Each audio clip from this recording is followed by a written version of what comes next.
Well, hello and welcome. I'm Sue Britz, And I'm Tina Lokkbakk. Welcome to Retired, the podcast where we talk about what life is like when we put on new tread, new wheels that move us to our next adventure.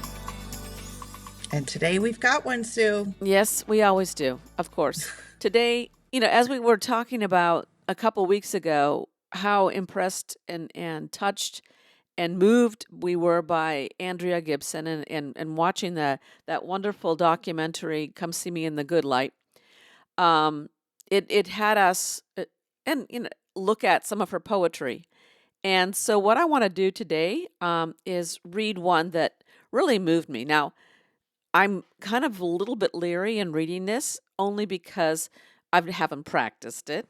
Okay. And there's no way in God's green earth that I could ever read it or say it the way that Andrea did. So, folks, I'm going to put it in the links and the show notes. Watch the video, watch her say this poem. And when I went to her website, they're called lyrics. So it is like a song, but it's a spoken word. And it's just so incredibly moving. So we'll do our best to read and then we'll discuss. What do you think? Sounds beautiful. Okay. Take it, Sue. All right, so here we go. A Plea for Our Planet by Andrea Gibson. In the 5th grade, I won the science fair with a project on climate change that featured a papier-mâché ozone layer with a giant hole through which a papier-mâché sun cancered the skin of a Barbie in a bikini on a lawn chair, glaciers melting like ice cubes in her lemonade. It was 1987 in a town that could have invented red hats, but the school principal gave me a gold ribbon and not a single bit of attitude about my radical political stance, because neither he nor I knew it was a political stance. Science had not been fully framed as leftist propaganda. The president did not have a Twitter feed, starving the world of facts.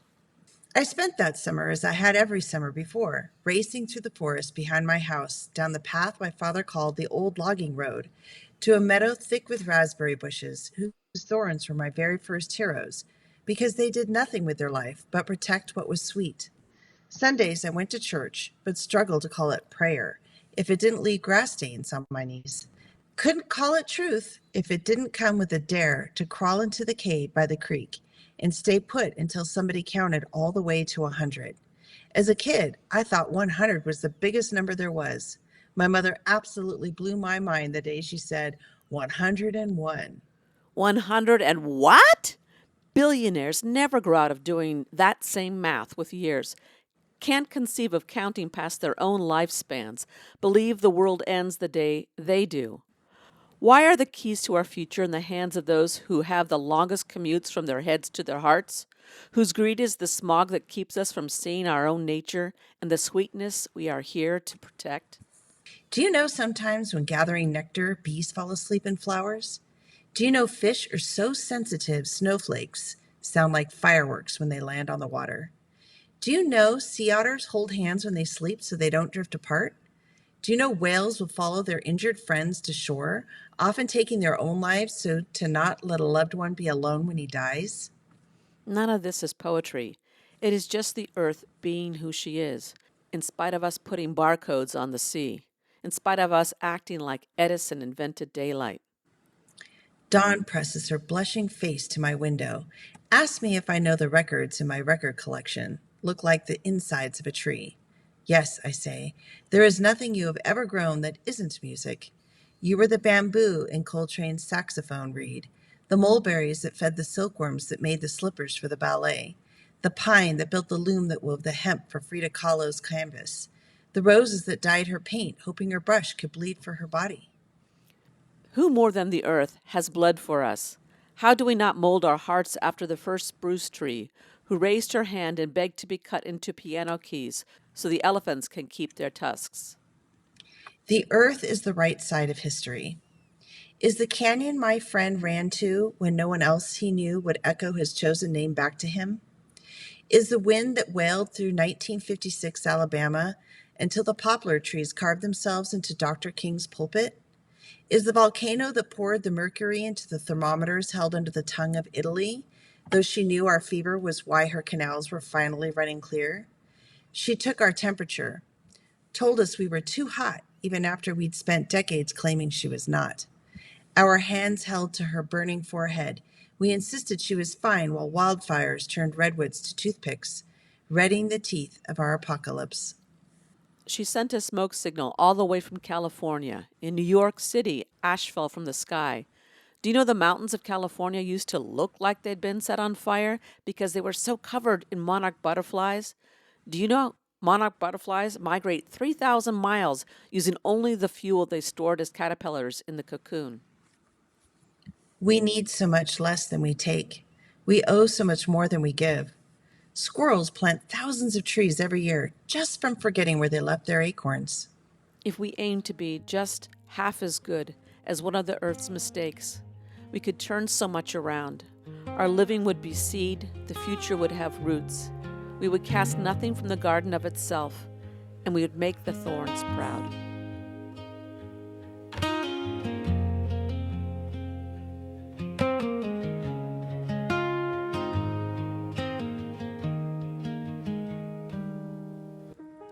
As I was reading that so poorly, I know that I was feeling goosebumps. I was hearing them out there taking the garbage out, the garbage can, the garbage trucks came by, my dog's in the other room. All these other things are pulling my attention, and yet coming back to this, the power of each word is just astounding. So, this is the tiniest piece of the poem that really struck with me is the otters holding hands so they don't drift apart. It's true too. I remember learning that when I moved out here in California. Oh, Yeah, they're out in the Monterey Bay, and the yes. waves could take them away. And yeah, yeah. And then they also wrap themselves around the kilt, so when they go to sleep at night, they don't drift off, and they're just amazing. Yeah. I've always loved them. And again, it is going to Monterey Bay where I could sit only at Monterey Bay Aquarium and do nothing but stare at the otters. Definitely. But Yeah. that whole concept isn't it loving? Even within otters, they don't want to be apart. They want to be together. They don't want to lose each other. I mean, I don't know. That's my little Well, of course, because they have to survive. survive. And part of survival is being that family unit. It's just, I remember having it wasn't the sea otter, it was a river otter. Have I talked about this one on the podcast? I feel like I have. No, river otter? Yeah, Okay, well, go. I remember as a kid, I went down, it was on a little lake up in Ontario, and I went down by myself to the water's edge to sketch because I would like sketching back then. And I was sitting there quietly sketching away, and along came a family of otters, and they played right there in front of me. It was a little bit scary because they have these claws and teeth, and they're wild animals, right? But um, they were just so cool. They saw me. I didn't move much, and they looked at me. You could tell it was a family. It was a male and a female and two babies. And they played for a little while in the water there and then just scampered off. And I was just blown Awestruck. away. Yeah. I mean, that's one of those memories that I'll have all my life. And it still, goes back in my memory. I can see all the things. I can see it as it happens. So yeah, otters have always held a special place for me. Me And too. And as well, they should see they're endangered like we are, like, yeah, all of life is, and that to include that. I think it's an animal that many people, that image of the holding of the hands, can really capture people's hearts. And if you didn't know that fact, then it would be something amazing to have and hold onto, and as you're trying to do the right thing for the planet. I love how this poem talks about not only the literal planet and all the life on it, but also the impact that human beings, their not just their pollution of the literal world, but the pollution of our of politics. Um, That resonated for me right away. The way they wrote about the distance as a commute between the head and the heart, Yeah. that that struck me the hardest, because what a beautiful way of explaining it. Mm-hmm. I could feel it, I could visualize it. It was strong and subtle, Mm-hmm. both. Carefully crafted words. I Mm, mean, so that commute is really talking about the impact that we have as commuters, but then to tie it to the head and the heart. Yeah, the heart and the head. Yeah. yeah. The first stanza, even in the fifth grade, ah, right there, it caught me as a fifth grade teacher, and I went right there as a kid. Just I won the science fair. Well, I didn't win the science fair, but I can see this fifth grade kid standing there and radical political agenda, and yet not being seen that way, just recognizing that. I mean, they learned that the ozone layer's got a hole in it, and so they decided to put this Barbie doll on a In a on a bikini. line in a bikini on a lawn chair, and ice cubes melting in the lemonade. It was that image of this kid figuring this stuff out, that light bulb going off in a kid's mind, and and um, and then for the adults to say, "Yeah, this is excellent. This is fabulous," and it's not about political agenda. It's about saving our Earth, saving our world, and recognizing what role we have in it. So, yeah, I'd be interested to know what their parents were like. Um, you yeah, know, was this part of the family conversation around the table, or did they figure it out on their own?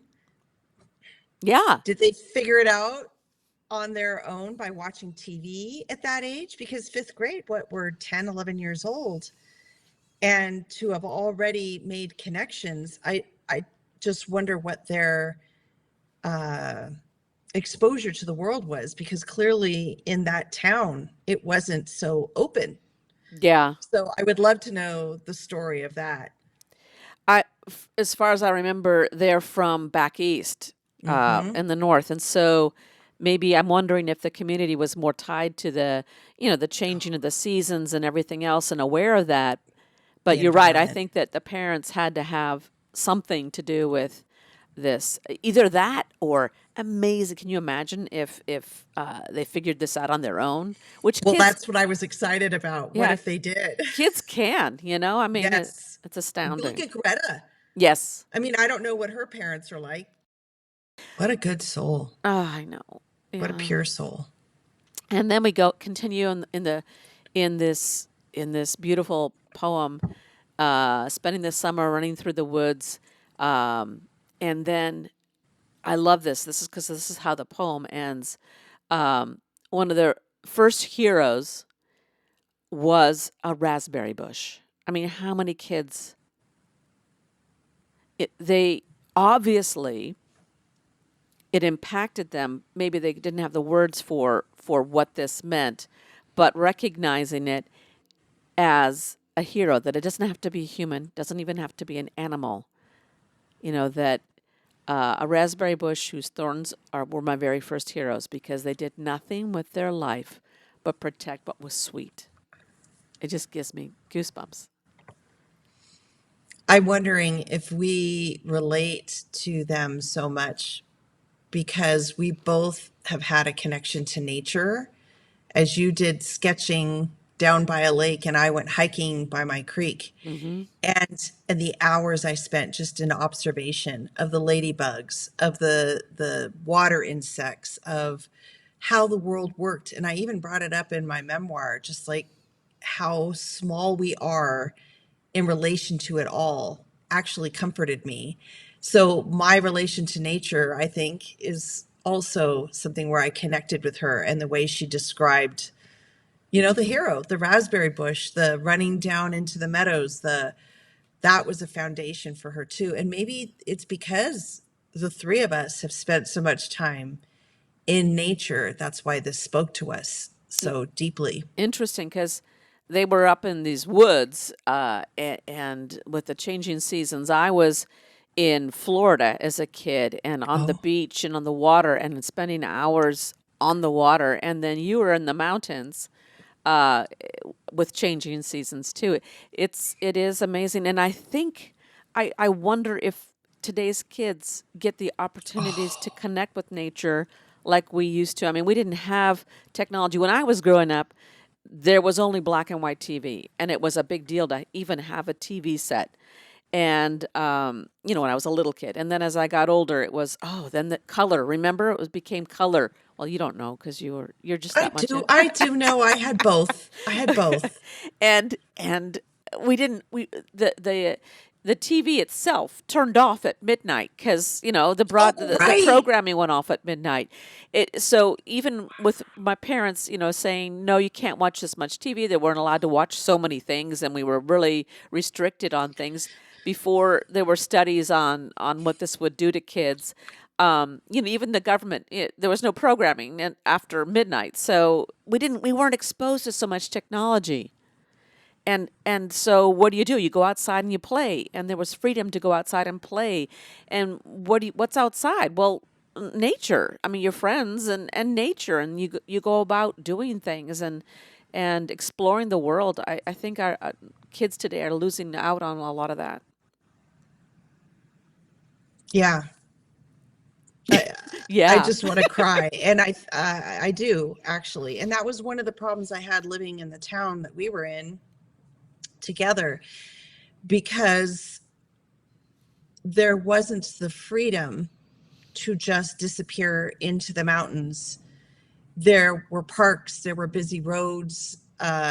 It wasn't safe in a different way, and then there was the fear of abduction and things, where I came from a small town, and nothing major happened that way. So there was more fear on every parent's end with safety, even though it's a safe town. So it wasn't the same as when I grew up 3 blocks from the forest, and just come back before the sun went down. But I'm beginning to hear, Sue, I think a lot of people in our generation, that was more typical, to just come back when the sun comes down, because that's when it's time to eat. I'm hearing more and more people referring to their childhoods that way. Well, But it yeah. wasn't that way when we had kids. Did you let your daughter run outside and through the streets and go to the park by herself when she was young? No, and that's what I was going to say. As parents, we also participated in that.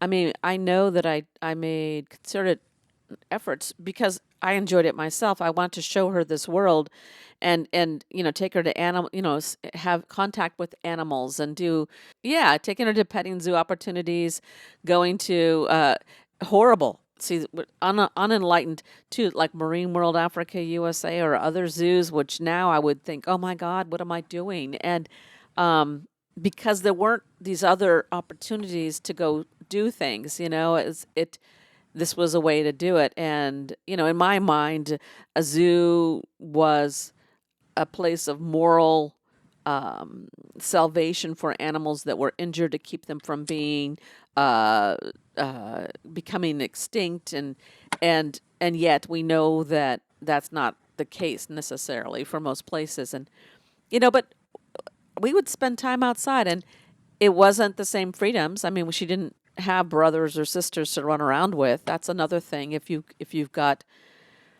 others, you could say, "Oh, go down the street and play with such and so," but there was nobody such and so down the street. It's a whole different world that we raised our kids in. Yeah. So if you had it to do all over again, would you have picked places out in nature where she could have had this freedom in her childhood, or would you have picked where you are So you're now? saying go live somewhere where there's that. Yes, if you had to have a child again, where would you live? See, around me it would be farms, and I don't see myself living on a farm, and doing things, farm things. Um, I'd rather just do the exploring, not like put a garden together or something. So, um, yeah, I probably would do it Similarly, I would do it more mindfully. I mean, I don't regret many things if in life. It's I did the best I could when I was there, and I did do things mindfully as I was able at that time. I would do it with wisdom that I have now, and knowing where the world is now, and having the information we have now. I would do it differently, more mindfully. Would you move your kids up there to the mountains? There's positives and negatives for it, right? I mean, you know, There really are. yeah, access to things and access to and the to information and political views and everything. Yeah, It's a trade-off. it And is. I think one of the things I experienced just now, going back to my childhood home, after having lived in such a urban area of delight, in that there were 50 different classes to choose from at all times. We did have an exceptional town, Sue. It is exceptional because there are so many offerings. And I think the smaller the town, the fewer the offerings. So, there wouldn't have been the same exposures to what they could have taken. On the other hand, what I've seen in a town with so many offerings is that some parents really put a lot of stress on the kids to try all these things they don't even want to try. Hmm. They're forced to do it. They're in these classes and they just kind of want the freedom. So, again, I don't know there is a real perfect answer to this. I don't. Yeah.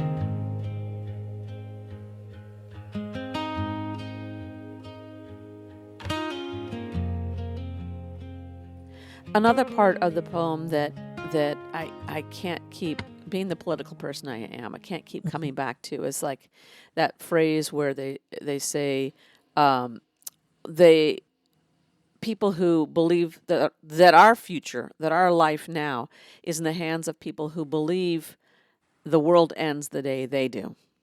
So we know who they're talking about, and that's the thing is how do you there's one thing. I mean, we are all complicit in the modern world and all the ills we're doing the earth and our environment, but we're not actively doing it on purpose. We're not actively trying to destroy the world. Take everything. I think this is the part of me that believes that still I'm trying to hold on to it that basically human beings have good intentions and are trying for the betterment of not just themselves, but their family, their community, their the greater society. And when we have examples of so many examples, powerful examples of people just taking, that's the part that just we're doomed. We're doomed, and not just us, the earth. Again, I have like a backlog of things that I want to say about our treatment of the earth and the powerlessness I feel. Here's an example. I have read now from two different sources. Did you know that our plastics, only 20% get recycled? Yeah. And it has crushed my spirit because I feel like it's a farce. We're just going through these motions. And in my town, I'm sure I got a little notice or something once. Somehow they caught that I didn't like rinse out and wash all my jars of things. And so I got the little hate note and I just wanted to give up at that point because it sometimes like trying to recycle batteries, trying to recycle your light bulbs, and do the right thing. It's so difficult. It's so difficult because lots of places don't take batteries. You drive up and they're, we don't take it. Try this place, try this place. So you're trying to do the right thing. Why in the world, if you have a dump, there isn't a big bin for your batteries? I mean, come on. Why did it's like they make it so difficult? And I don't think it has to be. And I really liked the time where, the playgrounds, they had the really squishy stuff, and that was supposed to be recycled rubber or plastics or tires. I mean, there's so much we could do, but nobody's willing to invest in the things to use and reuse. And it's just painful. And so we're going again through the motions of maybe washing all the jars, bringing in your plastics, and knowing that it's mostly all going to end up at the landfill, even after you've taken the time to do the thing. And I feel discouraged. And it's discouraging because it would take leaders that say, this is what we're going to do, people. This is how it's going to change. And I just don't see, I don't feel like we have any hope Yeah. of finding a politician who's going to stand up and actually make it to office and enact these rules. And I think the last, like, I feel like the last spike in the coffin or the last nail driven into my soul was this climate meeting. Oh, no, it was the UN. The UN, I think it's the Belgian leader who was, voted in to be the head of the UN. And people felt betrayed because she has laxed the rules for what businesses can and cannot do and the times that they can, they have to fix their factories for. And a lot of the people in the UN were just mortified at how they had voted her in, expecting her to continue to draw the line. Right. And it's almost like our leader in this country is setting an example of not. And Right. so other people are saying, okay, not. And I just feel like, are we going to just plummet? I don't know, Sue. This is where I could go to the dark side, and it's so upsetting to me that it's like this ripple effect, I think, of regression. And Well, I'm yeah. scared. I'm scared for our planet. If the UN can't even hold its stance, if this Belgium, yeah, leader. I think I read it in Norwegian, so I hope I'm getting all of the facts straight. But anyway, You had to know, share. I hear you, and that's the. It's so overwhelming. It's so big, and it's worldwide. It it's it it's not in our grasp, and yet it is. And we are hearing from like Greta Thunberg and others. I mean, if we don't stand up and say it and insist on those leaders, then we're not doing it. And it's how much effort and sustained effort and sacrifice of our life is going to be for the sacrifice of saving this earth. We were heading in the right direction in many ways, and then things have just hit a wall. And this is not unlike history. I mean, the fall of the Roman Empire looked I know. similar with all the chaos and violence and everything. I look back at Andrea's poem here, and even with this, they take us to this place of hopelessness, and then here comes the hope again. The hope of that nature can bring us back. Revitalize itself. Yes, and also bring us back. That when you look at, the what human beings have made, the bamboo that made Coltrane's saxophone reed. I mean, yeah, and the slippers for the ballet, the silkworms making the slippers for ballet, and the hemp for Frida Kahlo's canvas. That tie that we owe the earth and the beauty and our artistry, the highest level of what it means to be human comes out through our connection to earth. How can we not? How can we not go back and embrace that and insist on it? The earth is the right side of history. The earth is the right side of history, and that's hopeful, and that's what we have to. This poem urges us to go to that. Thank you, because you just took us from the pit and brought at least me back into the light. So you're right. It's the hope. We have to keep going on with hope. And as a former teacher, I really have this greatest hope that our kids kids are always the ones with the most honest and real hearts. And I'm hoping, and it goes back to fifth and sixth grade. I think those are magical years where they're strong in thought and mind and spirit. And I hope that those kids will be the ones to really help us pull through and look at life differently. I do believe in our children. Yeah, we do.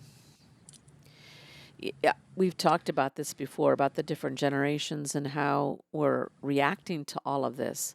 It's so hard when we're moving towards in a positive motion and then we're set back so hard. I mean, in our lifespans, our there's been push and pull, the pendulum swings back and forth, but it's never swung so hard and So taken it, fast, yes, and taken us back so far, so and quickly. yeah, with so much fear and so many consequences that go with it. And that's where we have to count on people caring and the young people bringing their youthful spirit to it. And I believe in it, and yet I, I I don't believe in it so purely as I used to. Even within 10 years ago, I feel very changed. My spirit is very changed because of what we're living through. Yeah. Let's finish with some final thoughts or commentary back to Andrea's poem. We need so much less than we take. We owe so much more than we give. I find that massively beautiful.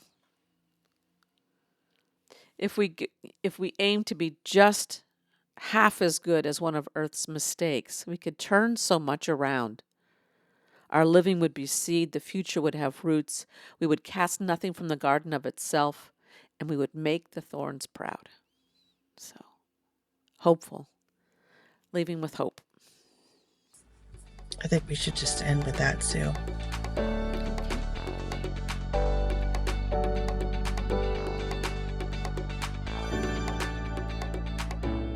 Thanks for listening. Now let's pack up this week's episode in the trunk. Ride shotgun and be a part of our adventure by clicking on the plus sign to subscribe and follow our show. This will help our ratings and, more importantly, inspire us to keep creating fun and engaging content. We would love to hear from you in the comment sections or email us at retiredpodcastnewtread@gmail.com. Use the fast track lane by sharing episodes with friends, family, and anyone who would like to join us on our road trip through re-tirement. Be sure to check the show notes for links and contact information.